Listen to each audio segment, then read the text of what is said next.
Assalamualaikum warahmatullahi wabarakatuh. Selamat pagi teman-teman semua.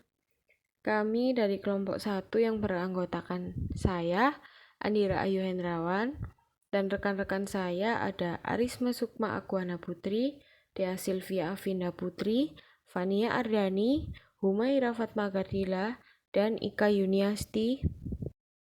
Di sini kelompok kami akan mendiskusikan tentang pesan bisnis. Apa sih pesan bisnis itu? Pesan bisnis merupakan satu pesan atau surat yang digunakan untuk menyampaikan informasi mengenai penyelenggaraan kegiatan bisnis baik secara tertulis maupun tidak tertulis dari pengirim kepada penerima, bisa perseorangan maupun organisasi. Selanjutnya akan dijelaskan oleh Arisma Sukma. Baik, hari ini kita akan membahas beberapa subbab.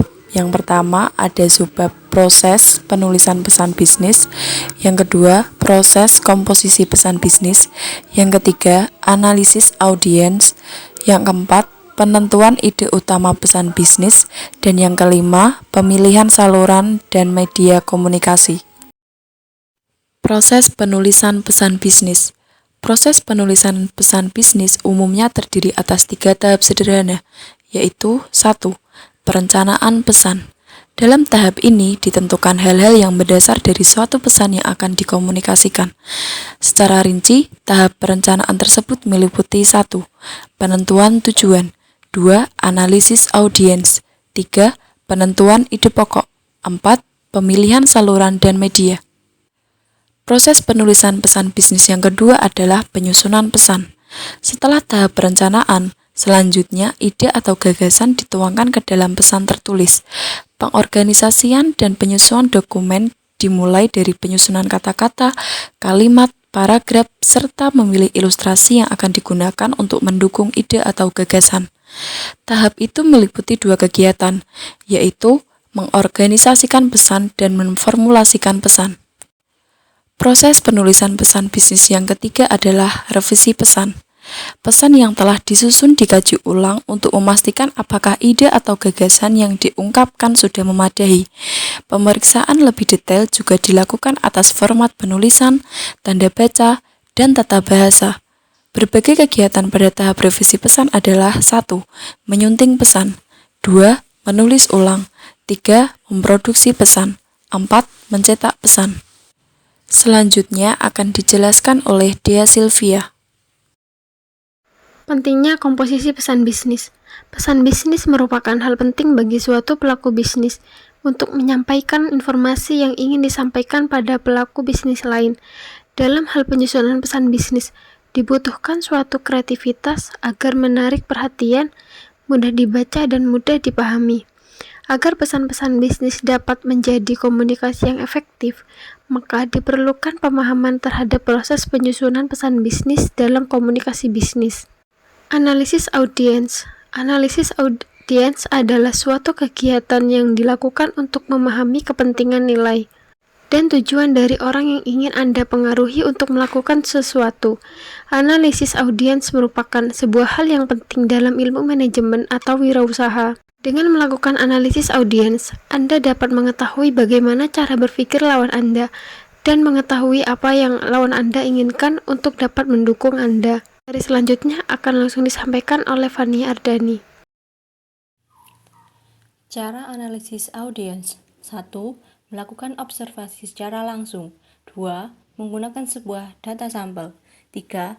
Mengambil kesimpulan dari objek yang dianalisis.